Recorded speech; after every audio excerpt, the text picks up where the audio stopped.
We will chant Om 3 times, followed by the Sahanavatu Shloka and the uh, Gurudev's Shloka. So please sit erect. Inhale deeply. Om.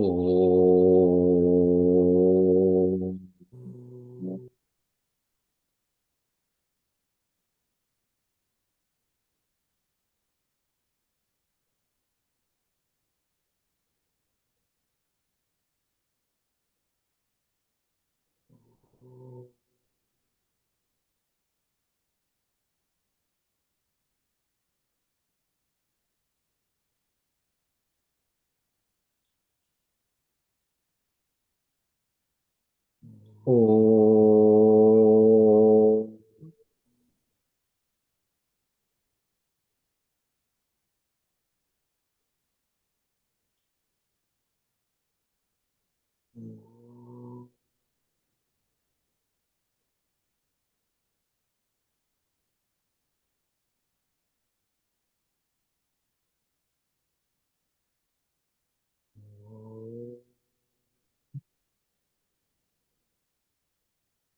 Om.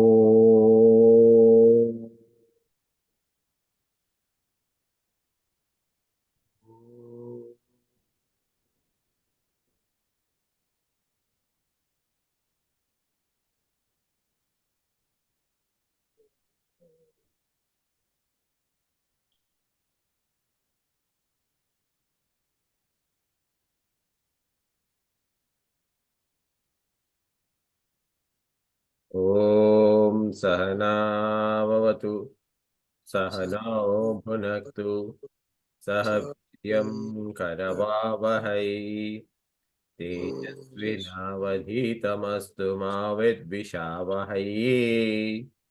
Om Shanti Shanti Shanti. Samasta Jana Kalyane Niratam Karunamayam Namami Chinmayam Devam Sadgurum Brahma Vidvaram Sadgurum Brahma Vidvaram.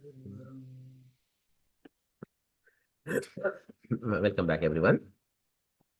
And we are doing Bhagavad Gita, chapter 2. We are getting into the concept of Karma Yoga. So, in previous session, what I mean, like we are about to start verse number 47. Prior to that, we will go to just a review the last two verses, 45 and 46. Okay. So, verse number 45 says, Shloka 45, it says, Traigunya Vishya Vedaha, Nistraigunyo Bhavarjuna, Nirdvandvo Nityasatvasa Niryoga Kshemha Atmavan. Okay, so here, basically, this is these two shlokas are transitioning the idea, the thought process from doing an action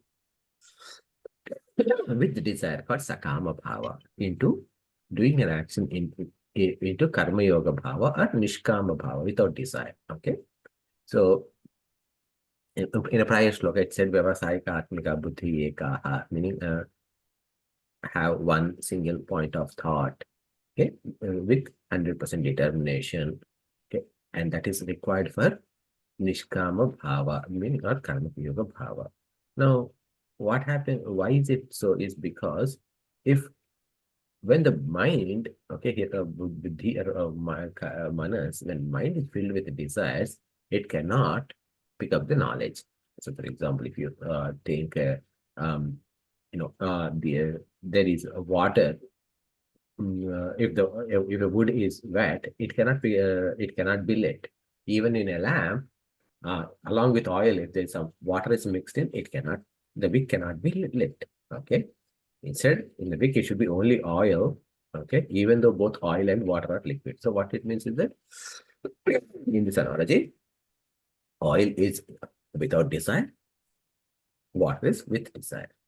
So both karma yoga or performing actions with desire, which is sakama karma. Both are them are actions from outward appearance. There's no difference. Okay, the difference is in our own mind. Okay, so this is not the karma yoga is not the goal, by the way. Okay, karma yoga is the path, the goal, and the final culmination is moksha. Okay, so now in the shloka, Traigunya Vishaya means, okay, goal is Traigunya, meaning goal is moksha. Go beyond all the three gunas. Why? Because Brahman is beyond all the three gunas. Okay, so that's why you become Nistraigunya Bhavarjuna. You become one to become one with Brahman, you have to go beyond the these three gunas. And Karma Yoga again, what is one of the primary key thing about Karma Yoga is Nishkama Karma, we said, right? Nishkama Karma means no desires, meaning no desires means, oh, I don't have any desire, but I have dislikes. No, no, no. It is both beyond likes and dislikes, meaning beyond any pair of dualities like Sukha Dukkha, Raga Dvesha, Jaya Jaya. I mean, Sukha Dukkha is pleasure and pain. Raga Dvesha means likes and dislikes. Jaya Jaya means victory and loss. Labha Labha again gain and loss. Okay. So outward they may have duality, but inward what is the our feeling is the important. So when we have this nirdvandva bhavana, I mean going beyond this likes and dislikes, beyond this pairs of complementary things, or what we normally refer to as pairs of opposites, right? So then what happens is that then the mind becomes nitya sattvastaha. So second line says nirdvandavaha and nitya sattvastaha. So that means that it becomes firmly rooted in the values. Okay, that is coming from sattva guna, which is sadhana chatusha sampati, means we start developing viveka, vairagya, etc. Okay. Now what he's saying that Bhagavan is saying, when you are performing any action, do not consider your yoga and kshema as primary needs. Yoga and kshema means what? Because in the shloka it said yoga kshema. Yoga means I don't have something, I won't get it. Okay, from a vyavaharika perspective, from a transaction world perspective. So I don't have a car, I want to buy a car. Okay, or Kshema is I have the car, I had to preserve this car. So that means that I need to make, if at all I have a car payments due, I need to make car payments due on a regular basis, for which I'm doing all this work. And in addition to that, like I need to maintain it with regular, whatever, like tune-ups and maintenance and all of that. So that is all Kshema. Okay. And like make sure it is locked, make sure it is insured. All that comes in the Kshema. Protecting what you already have is Kshema. So do not consider those as the primary consideration for performing the duty. Means like I want to retain something that I already have, so that's why I'm doing this action. Or I want to gain something that I don't have, so that's why I'm doing action. Don't do that. That's what he's saying. Okay. Instead, Shreyas is the highest priority. Meaning, what is the right thing to do? Because it is the right thing to do, I'm doing this. Not because what I want, rather because it is the right thing to do. So then that in the Atmavan means here Atmavan is referring to the Buddhi, which is filled with spiritual values, and let that intellect guide us. Okay. And then in the next shloka it said, Yamanartha udapane sarvata samplutodake tavan sarveshu vedeshu brahmanasya vijanataha. So in this shloka 46, I say what it means is that, like, one of the key concerns most of us have is, like, especially like when you see a Rishi or anyone like that, any Jivan Mukta Purusha or anyone who is walking the path, we feel like, okay, they don't have a life. Okay, they are they are not fun people anymore. They don't know how to enjoy the life, all of this. So what Bhagavan is saying is, no, that's incorrect. There is absolute joy in here, and this absolute joy includes all of the little joys that are achieved by satisfying the desires of the mind or desires of the indriyas. Okay, so that's it. to give this, an example was given with water. Okay, so water is available in a small body of water, like a well or a pond or a cup or a bucket. Okay, so like water is a lake, etc. Right? So it is available in small bodies, big bodies, medium-sized bodies, and all of that. Now, if there is water everywhere, it is as good as you enjoy that water from that river and that lake and that pond and that bucket and that uh, pail or that cup. You enjoyed the water from everywhere in all of these. That's all that water is also included in when the water is everywhere. So the moksha, the paripurna ananda, the eternal happiness is saying that it includes all of these little happinesses already. Okay, so that's what this example is. And then again, the Brahmanasya, Tavan Sarveshu Vedeshu Brahmanasya Vijanatah, which what it means is that Brahmana here is not referring to a caste or a birth or something, one who knows Brahman. Brahma Janati is Brahmana. So that is one who knows Brahman is Brahmana. Okay. And one who knows Brahma, meaning in this context, Veda also is Brahmana. Why? What do you mean by one who knows Veda is also Brahmana? Because Vedas are talking about Brahman, and once you know Vedas, that means that you know Brahman. So that's why it is Brahmana. Okay. And now the important thing is that just because I know Vedas or I know Vedanta doesn't mean that I am Jivan Mukta. Okay. So that means just because I know I am I understand Jiva Brahma Aikyata. Oh, I understand, right? Okay, Jiva is you, Brahman is the cause of this entire universe and one who is spread all over, and this and that is one and the same. Yes, I got it. I understand that. Just because of that, I it doesn't make me eligible to say that, oh, I am Brahman, so I'm going to live like Brahman now. Okay, so that is not a possibility. Okay, so rather what happens is that we need to have a qualification, and that qualification is dependent upon uh, my own mental maturity. It all depends on how far I have conquered the. Sorry about sorry about that. Okay, so now if okay, sorry, hopefully it is that one. So now if I need to practice karma yoga, okay, then I can get to moksha. If I'm not unable to practice karma yoga, then I cannot get to moksha. And now when you look at Arjuna, Arjuna is right now in a situation where he is not beyond three gunas. It's not like he is beyond likes and dislikes. No, he has likes and dislikes right now. And he is looking at seeing the enemies, and within the enemies some family members are there, so he doesn't want to do. So there are he wants to do something and he doesn't want to do something. All of those things are there. It is not like what is right thing to do, that is not on top of Arjuna's mind. But Bhagavan is teaching him karma yoga, which means what? That means even when we have likes and dislikes, we can practice karma yoga and we can reach the Brahman. Okay, so if Arjuna is there, ready for it, so we are also ready for it. Okay, so with that kind of a thought, let's go to the next shloka. Okay, shloka number 47.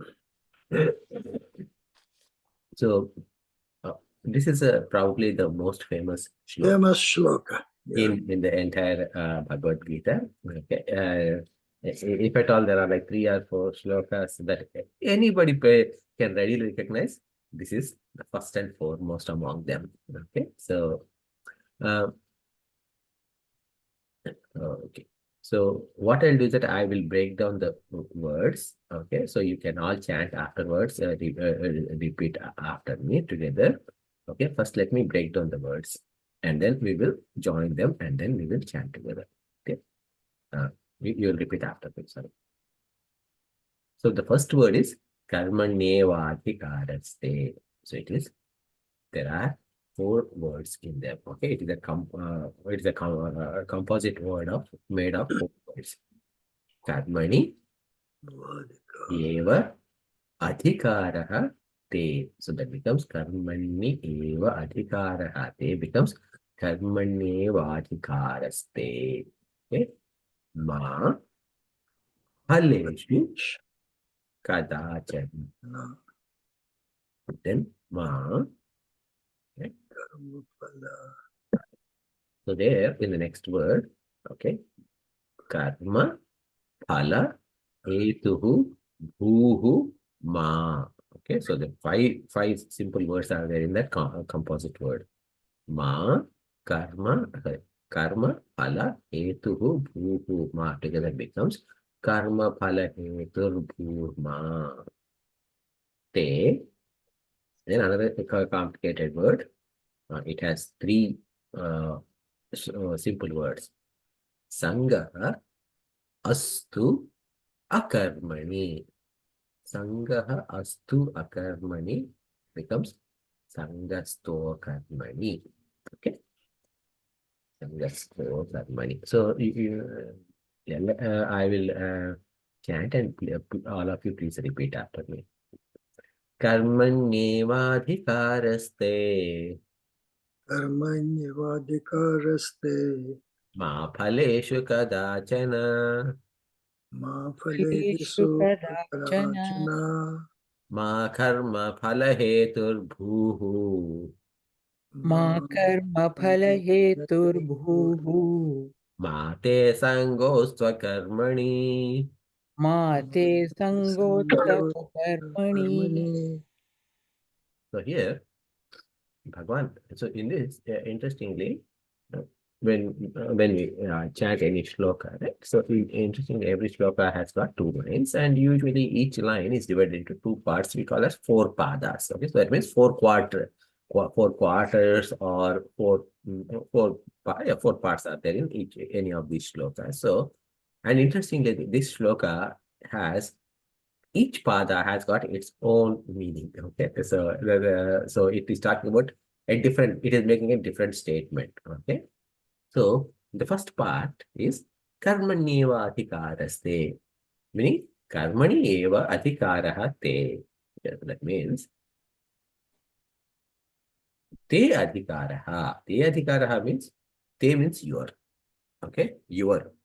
Okay, adhikaraha means right. Okay, if it is translated, your right is karmani eva, in karma alone.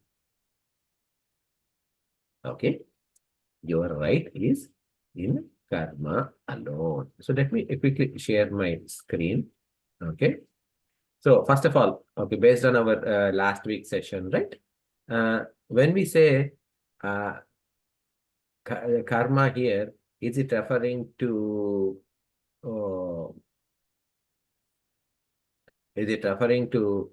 karma as action or karma as result? both. Karma can be both action as well as result. Karma can mean either, right? So here in this particular portion, this is primarily referring to the action karma, not result karma. Okay, we have right to action means we have right to karma means we have adhikara for performing action. Now, what kind of action are we talking about? Okay, so if you look at this, okay, last week we talked about there are different types of karmas. Okay, so nishkama karma, which is made up of niyata karma. Okay, so let's go from bottom actually. Akarma means not doing any action. Okay, not doing any, your prescribed duty is akarma. That's what we said for this particular chapter. Prayaschitta means any penance that we are doing to get rid of bad effects or ill effects. Okay, we're coming from bottom. Okay, that's the bottom second line. The third line is vikarma or nishiddha karma. Nishiddha karma or vikarma means prohibited action. or prohibited by legally prohibited or ethically or morally prohibited. Okay, so those are the prohibited actions. Because you did a prohibited action, that is why you're doing a praschitta karma, meaning a penitentiary action. Okay, so if we don't do prohibitory action, then there's no need for us to do any praschitta karma. Kamya karma means any desire-based action. Desire-based action, when it is performed with an intent, with a rightful intent, it remains as kamya karma. But if it is done illegally or immorally, then it becomes vikarma. And when you get sad about it, okay, and you want to get out of it, then it becomes praschitta karma. Then you end up doing praschitta karma. And finally, when you are not doing what you are rightfully supposed to do, then it is called akarma. So when Bhagavan is talking about karma, he is not talking about any of these things in red, number one. Okay. So he's only talking about those karmas in black color. Okay. One is nitya karma and naimittika karma. Nitya karma means daily duties. Naimittika karma means occasional duties. Nitya karma and naimittika karma together becomes. I think Naimittika karma is special duties. Special duties or occasional duties, whichever. Okay. Yeah. It doesn't come on daily basis. That's the idea. They're not happening on a regular basis. There's no a particular regular frequency to it, right? What is a niyata karma? Yeah, coming up. Okay. So we said like there are two types of duties. One is regular duty, not daily, regular duty. Obligatory duties, yeah. And naimittika karma is Daily. occasional duties. These two, nitya karma and naimittika karma, together becomes niyata karma. Okay, they are together are called obligatory duties. Now we can be performing even our obligatory duties with a selfish motive. Okay, with a desire-based motive. Okay, there may be a desire-based motive may be there when we are performing this action. So, for example, simple thing. I have family and I have to feed my family. Okay. Now I have to feed my family. That is to feed this family and to maintain this family, whatever actions I need to do, I have day-to-day actions. I mean, like daily duties are there, and then occasional duties are there. Special time-based duties are also there. So, however, there may be an intent in my head that I'm taking care of my family, so I can be happy, and my family can also be happy. Okay, then when I should hold on to that, you can bring the bag up. Okay, well, can I do it now? Sure, yeah. So, sorry about that. Okay, so when the intent is that, okay, I'm doing my duties, my obligatory duties. However, my intention is that by doing so, I want to be happy. By doing so, maybe I'm going to gain something. Okay, so when that kind of an thing is there, so even at work, right? Another example could be at work. I'm supposed to be doing my duties, my day-to-day duties. I'm doing it, but there's an underlying feeling that when I do all of this correctly, my boss is going to give me a raise, or my boss is going to give me a promotion. Then, even in those niyata karmas, there is a desire for possibility. Okay. So, niyata karma may include desire, sakama karma, or nishkama karma, meaning without desire. So that we don't know yet. Okay. So all of that depends upon our internal thing. Okay. So I think the best example is for the mother who loves the child. That unconditional love that flows without any, concern about what am I getting out of it, or what is, because it comes out so much that there is no, it is flawless, pure, and amazing.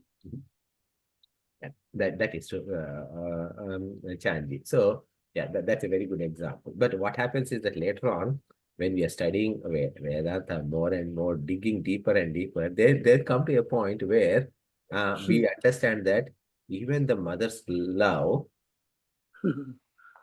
Okay, we're not talking about like something like, like, oh, today's degenerate situation where a mother is leaving the child or something like that. We're not talking about that. Okay, the best possible love for a child is based upon the best possible love for husband, the best possible love for the wife, the best possible love for the parent, the best possible love for anything is based upon love for ourselves. That is something that we will come to know if and when we are studying the Brihadaranyaka Upanishad. Okay, so that's a topic for a different day. But here, when Bhagavan is talking about karmanyeva adhikaraste, that means that my right is only for karma. Okay. Hey, wait a minute. We are saying that it should be, so that means what, like, if karma only adhikaratva, so what it means is that here, in the next line, we will see actually that now to come to that point, what do we need is we have to, sorry. Sorry, I got a little distracted. So, and our adhikara is for karma, and adhikaratva is for karma. And then when we are performing the karma, we need to have this nishkama karma attitude that is explained in the second part. Ma phaleshu kadachana. Okay, karmanyeva adhikaraste ma phaleshu kadachana. So ma phaleshu kadachana, ma means there are actually, if you actually notice, there are three ma's in this one. Okay, ma, ma, ma. Okay, ma comes three times. Ma means no. Okay, don't. Okay, so there are a lot of usually Hinduism doesn't have like a list of do's and don'ts, but in this particular shloka we have the don't three times. Okay, so the first don't is ma phaleshu kadachana. Phala means fruit or result. Result means karma phala. So here phala is referring to karma phala.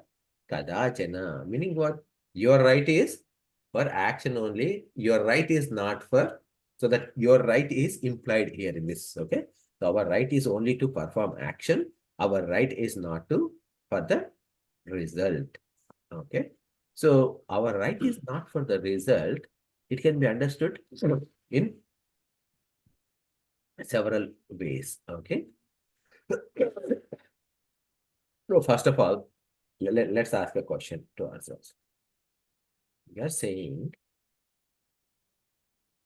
Karma Yoga is the path to get moksha. To get moksha, you're asking me to do Karma Yoga. Yes? It is to purify your mind so that you can develop that devotion towards moksha. So it's a means to the end, Yes. but not the end itself.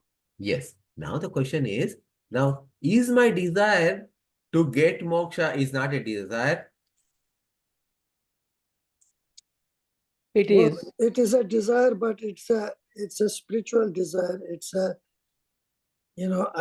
what should we call it? It's a divine desire. It's not a personal. So it is a higher level desire. Yeah. Okay. That's not a desire. It is described as aspiration. Or a goal. Higher goal, yes, or aspiration. So desire for swarga, etc. is also higher goal. Okay. So then what is the difference between that desire for something like a desire for swarga versus desire for moksha? Well, it's not a big deal. It is just a higher goal. Okay, so right now, so think about this way. Like, I mean, I think you me distinguish liking the enjoyment, me liking the enjoyments in this world is like ground floor or first floor, right? I mean, we are in US, so it is first floor. Now, Swarga is second floor, okay? Higher level results. Moksha is third floor, okay? That's all. Okay, so you're saying the desire for first floor and second floor is bad, but desire for third floor is best because it has got penthouse views or something like that. Okay, so what does it mean? enjoy performing any action that you are doing Mhm.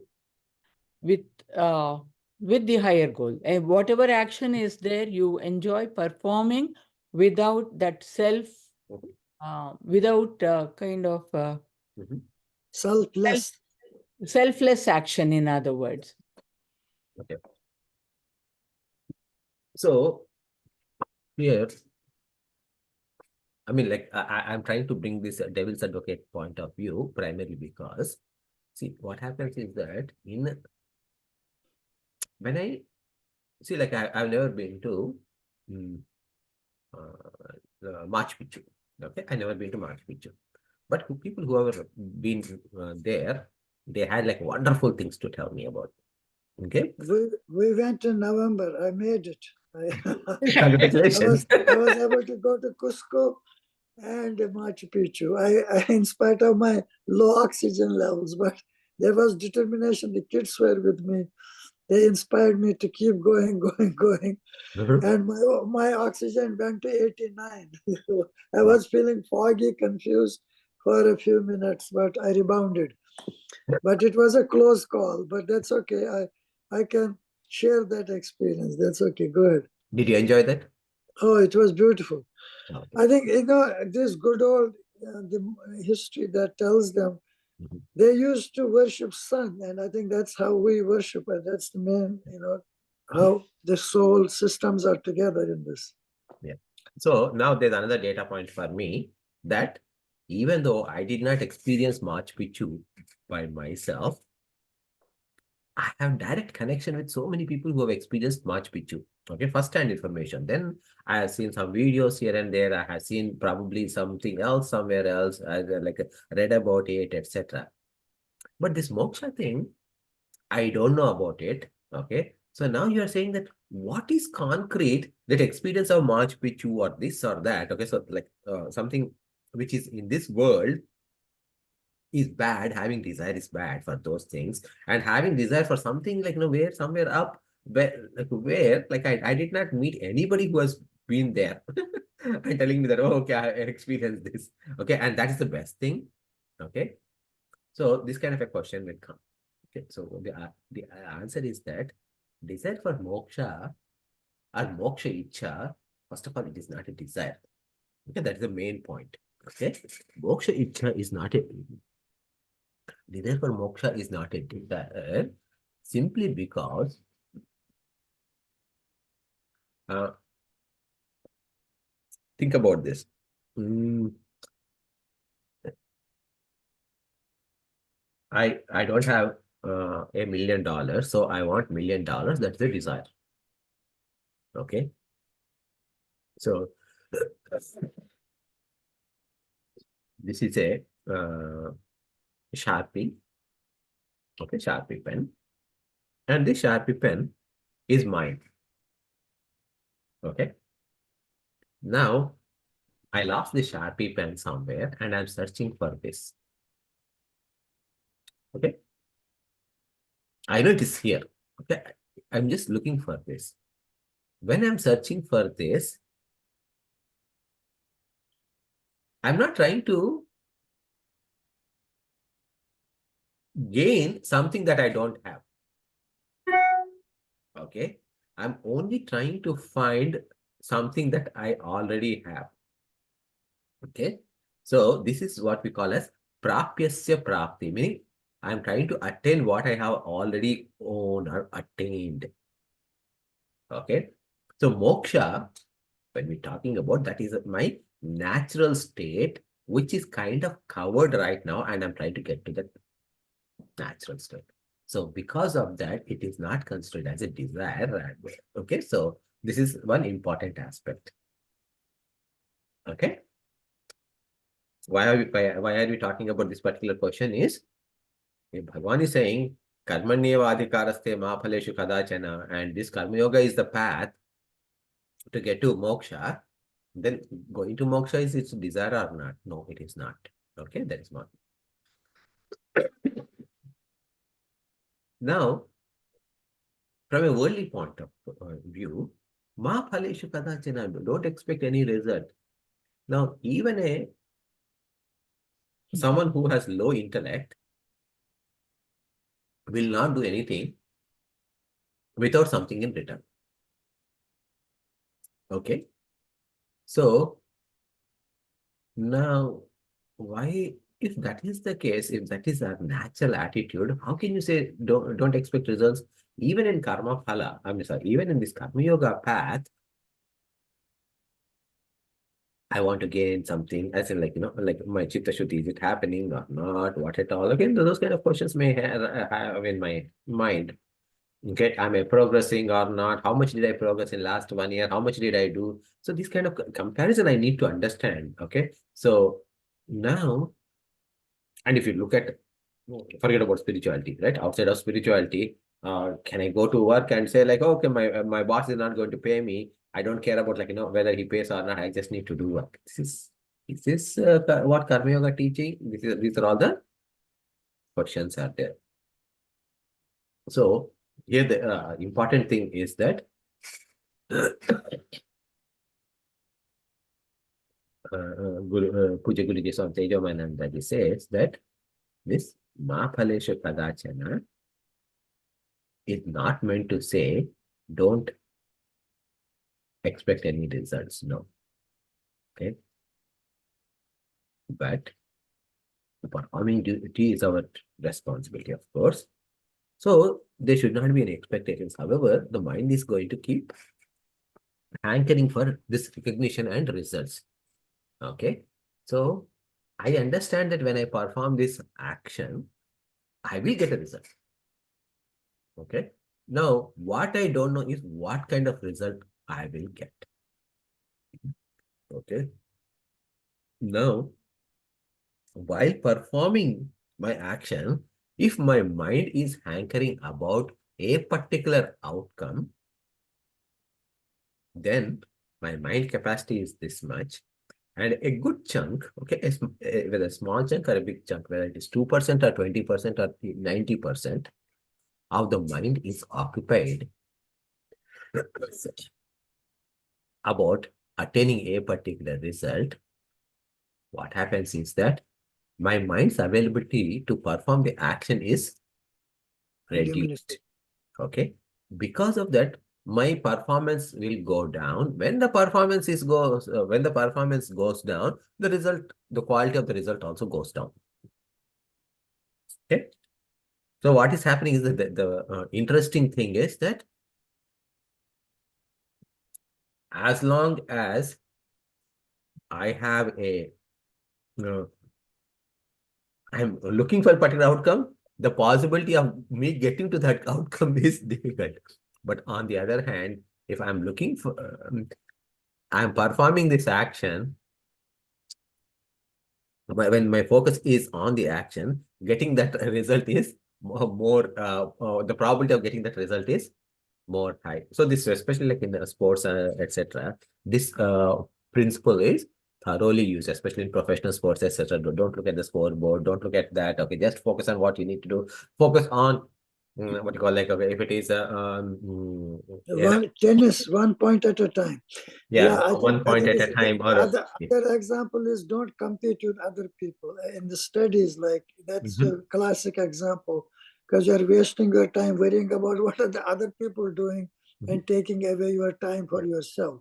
Just focus on you and not worry about what others are doing or how they're competing. Yeah. And then in a situation like, say, for example, if you're applying for a job or something like that, the result is not based upon your performance alone. Okay. The result is based upon the amount of need the prospective employer has, along with the capabilities of all the people who have interviewed there. Okay. So just because I have done to this extent according to my thing, I should get this job or something is not possible. Okay. So the results are not in our control. So do not worry about the result. Ma phaleshu kadachana. Okay. Now the third pada, it says Ma karma phala hetur bhuhu. Okay. Ma karma phala hetur bhuhu means ma karma. Ma means again we said no, don't. Karma phala means result of the action. Hetuhu. Hetuhu means cause, reason. Okay. Bhuhu. Bhuhu means being. Okay. Let the karma phala be not the reason for you to do the work. So here, when I am performing in the previous sentence, what Bhagavan is saying is that when I am performing an action, don't think about the result. Just focus on the action. Here he's saying that don't start because I want a particular result. Okay. So so now when you then I said, oh, okay, I understand this. Okay, you said you're asking me not to do any desire-based actions. Fine, got it. Now you're asking me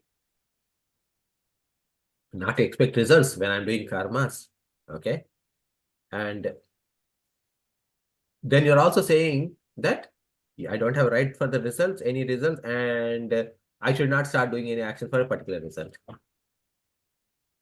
Then what you call like a dissatisfaction generates in the mind. अभी बचाइए क्या है?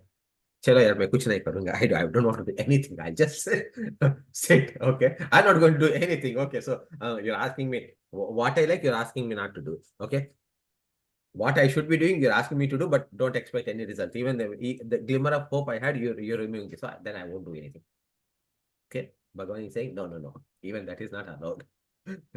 So that is No inaction. You have to act Yeah. as long as you're alive. Yeah. Mate sangaha astu akarmani. Okay. So don't get attached to akarma. Akarma means here specifically it is talking about what we have to perform. We are not doing. Okay. Ma, don't, te, do. Sangaha. Sangaha means associate. Okay. Astu is being. Okay. So that is like is kind of a thing. Okay. So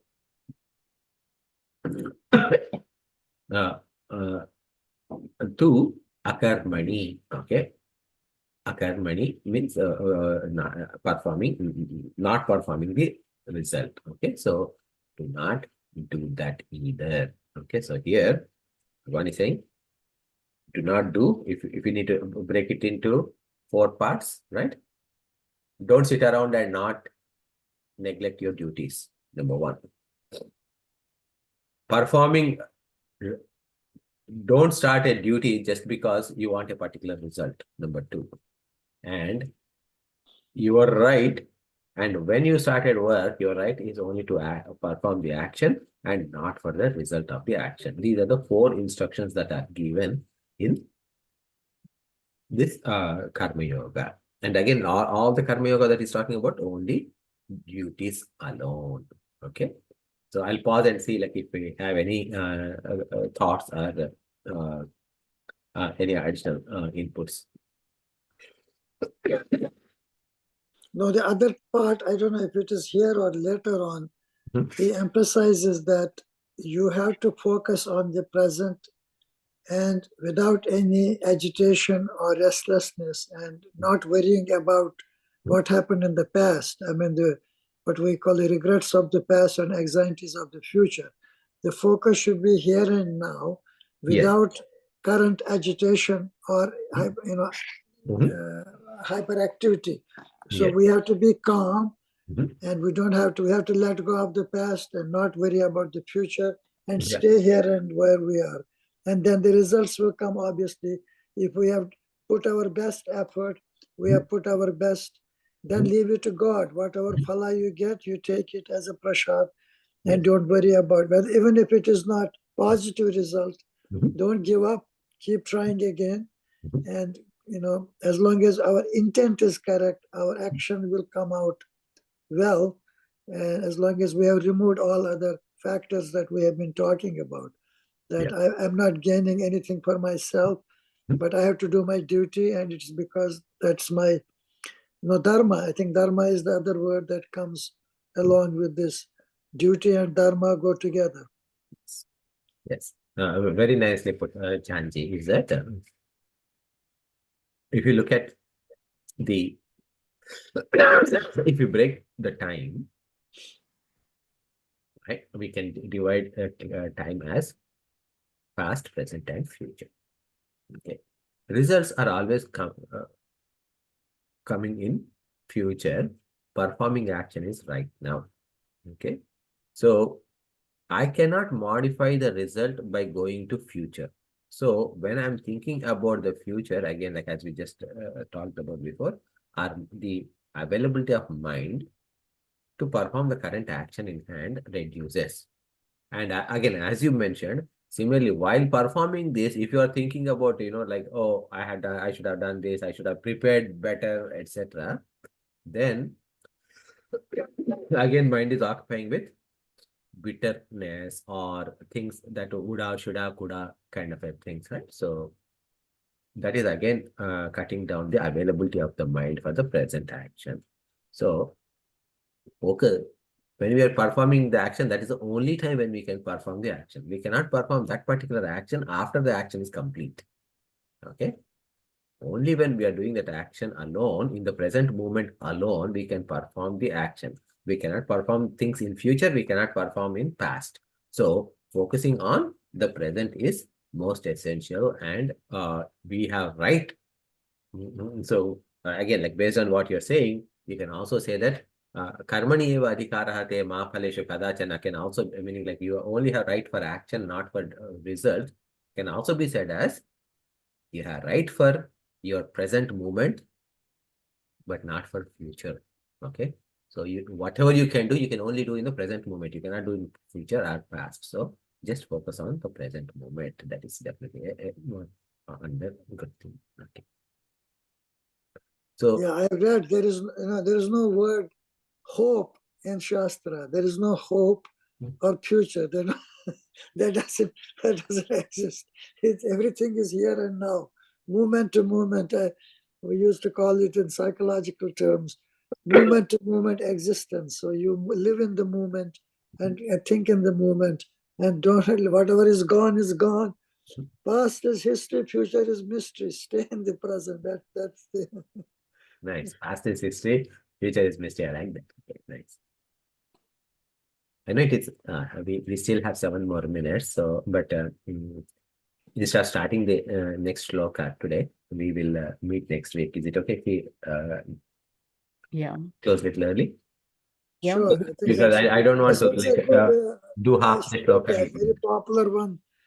Sorry? And I said this is a big popular shloka that is so much recited by many people from almost whenever they recite. This is one of the famous ones. And I'm glad we had a good time to reflect on it. Yeah. Thanks. And Thank you. for the inputs. Okay, so we'll close now.